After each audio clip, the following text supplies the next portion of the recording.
Welcome to the Supreme Lending Dallas Show, where you'll be introduced to different speakers on different topics, and you'll meet different guests for each of our episodes. Let's get started.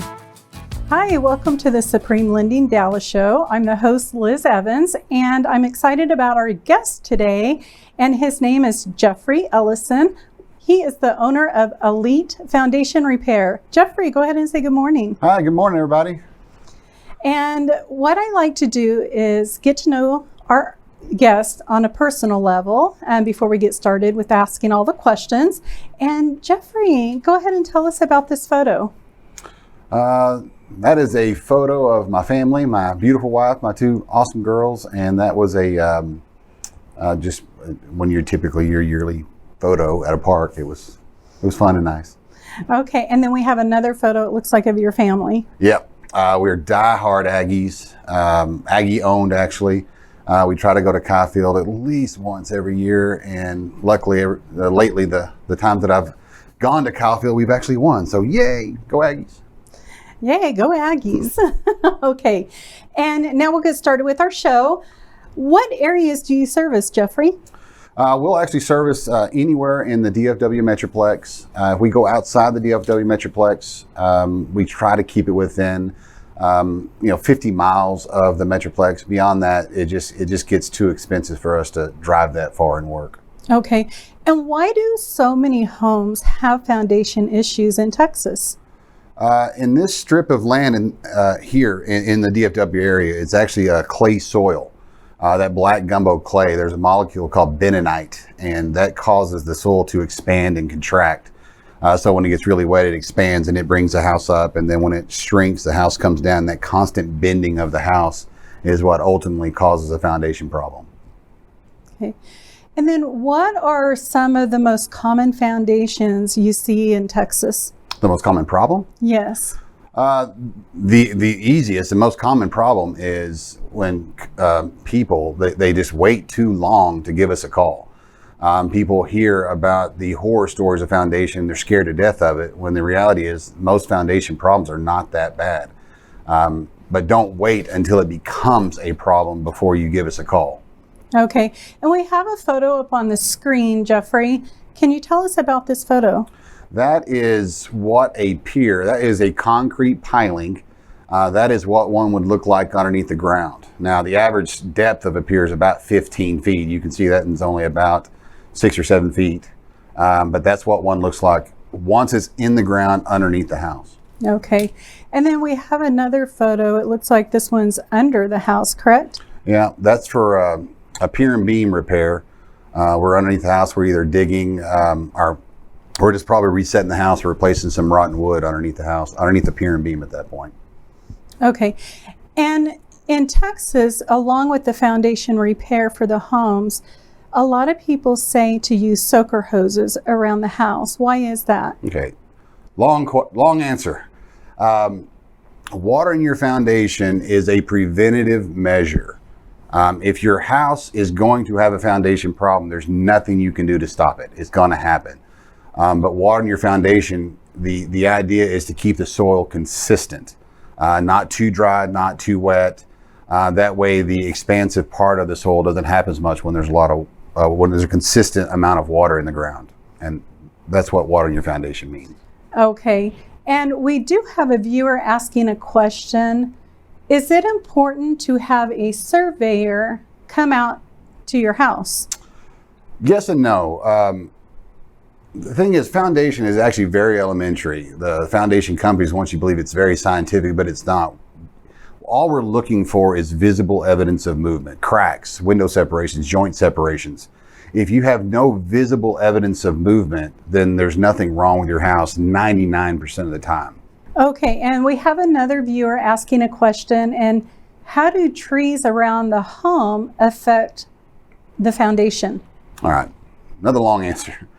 The theory is that the roots get underneath the house, suck all the moisture out from underneath the house, and the house can fall.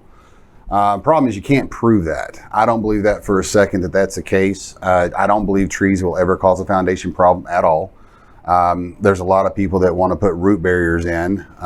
If the house is already fallen, then a root barrier is completely pointless. I would never waste my money on a root barrier. So yes, there's a big misconception on root barriers or on roots underneath houses, but in my opinion, they don't cause a single problem at all. Okay. And Jefferie, what is the difference between steel and concrete piers? All right, there's basically three different ways you can fix a house today. There's a drilled pier, there's a concrete piling, and then there's a steel piling. So everything's called a pier. Steel, of course, listen to the whole answer. Steel piers are better, stronger, and go deeper than any other pier out there. But as a wise engineer told me once, it's like using a bazooka to kill a fly when a fly swatter works. Usually it's overkill. You only actually need a steel pier when you're going through sand or lifting a very heavy structure. Okay. These are some great questions the audience has. Yeah, pretty educated. Yes. And what is the difference in how you repair a pier and a beam versus a slab? Well, a slab house is always going to be done with piers or drainage. If there's some upheaval, you'd put a drain system in. But if it's failure, then you're going to put piers in the ground and then lift the house back into position. On a pier and beam, it depends on what type of pier and beam you're actually dealing with. If it's a bricked pier and beam, then you're going to treat the perimeter just like a slab house and put piers underneath it. But on a pier and beam, you have to go underneath the house and reset the house, bring the house back to what's considered, easy way to say is code. It's got to have the right supports, the right wood, replace any rotten wood underneath it, which is why pier and beams are actually harder to fix, contrary to what everybody says. And generally speaking, they're more expensive than a slab. Okay. And it's kind of hard for some people to understand that when they haven't been through it, correct? It's very difficult. Again, foundation repair is very elementary. If you take the common sense aspect of foundation repair, everything makes more sense. A house is falling, we've got to put stilts underneath it to lift it back up. If you have a drainage problem, all we're doing is collecting water, making it go downhill. It's not that difficult. Now there are some difficult repairs out there, but for the most part, it's not that big a deal. Unfortunately, in foundation world, everyone only hears the horror stories, the lifting the house and we break every window or whatever happens. That's like 1 in 1,000. It's very rare. Most repairs are just extremely simple. Lift the house back in position, very little damage, if any, no big deal. Just unfortunately, no one ever talks about those repairs. They only talk about the bad ones. Okay. And I invited Jefferie on the show today because there's so many people that are moving from out of states, and they are, when they hear about foundation issues, when they're looking for a home to buy, then they question themselves on whether they should buy that home. So can you elaborate on that a little bit? Yeah, if you're not from this area, this is, if you're up in the Tornado Alley, that's going to happen, or a place where it gets a lot of hail, or California, you have earthquakes. Here we have foundation problems. Generally, it's not that big a deal.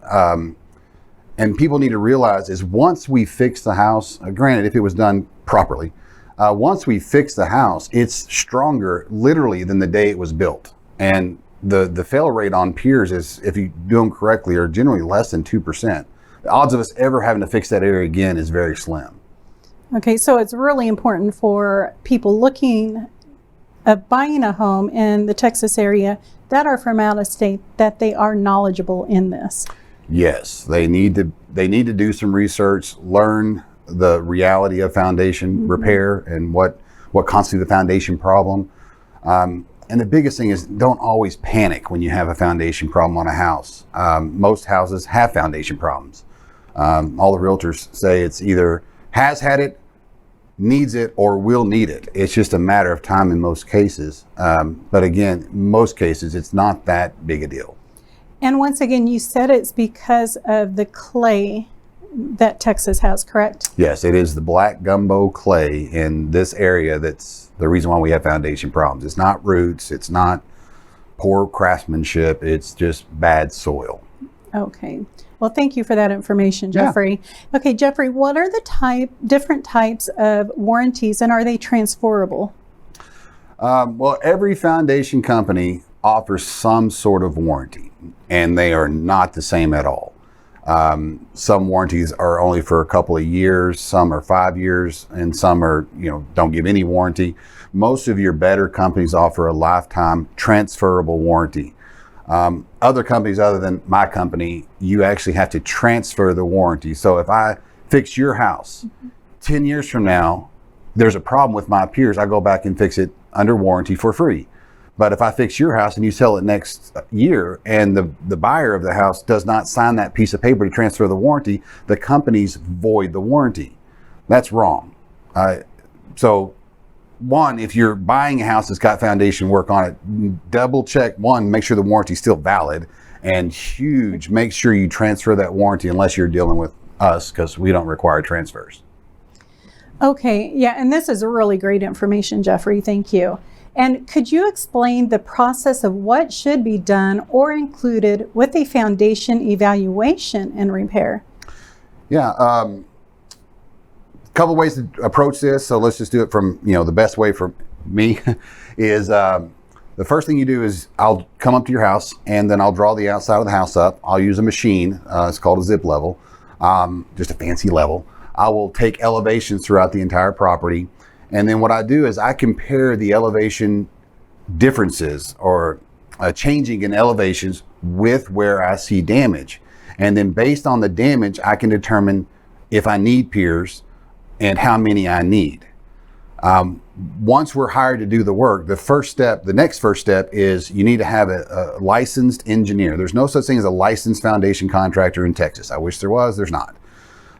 So you hire a third party licensed with the state of Texas engineer. The engineer comes out to the property and verifies the repair. We come out and do the repair, and then the engineer will come back and verify that we did our jobs. And always do a plumbing test. You don't really need them on pier and beam houses, but you need a plumbing test on every slab house you ever lift. And of course, it's a customer's best interest to make sure any permits that were required are pulled. Okay. And thank you so much, Jefferie, for being with us today. And as we come to the close of our episode, are there any last words you'd like to say to the audience? Yeah, absolutely. If you're thinking that you have a foundation or a drainage problem and you want someone honest to come talk to you and explain everything to you, feel free to give us a call, or you can go to our website, elitefoundations.com, elitefoundationrepairs.com, or you can give me a call directly at 469-939-9799. Okay, thank you so much, Jefferie. And as we come to a close, we have a couple more photos to show you. And Jefferie, what is this picture of? That is our manager and me. We are at our daughter's cheer. It was during COVID, so instead of having a trunk or treat's what it's called. So instead of going trick or treat, you just show up and you pass out candy. And we actually made a big haunted house out of it and dressed up pretty crazy. It was a good time. It looks like a good time, yeah. And then as we close with our last photo, what is this photo of, Jefferie? Oh, that's when I was hired by the Princess Protection Agency. Those are my daughters. The one on the left is Joss, and the one on the right is Liv. Those are my girls, my world, and that was at Disney, and we had a really good time there. Thank you very much. And thank you for joining us for this episode on foundation repair, and have a blessed day.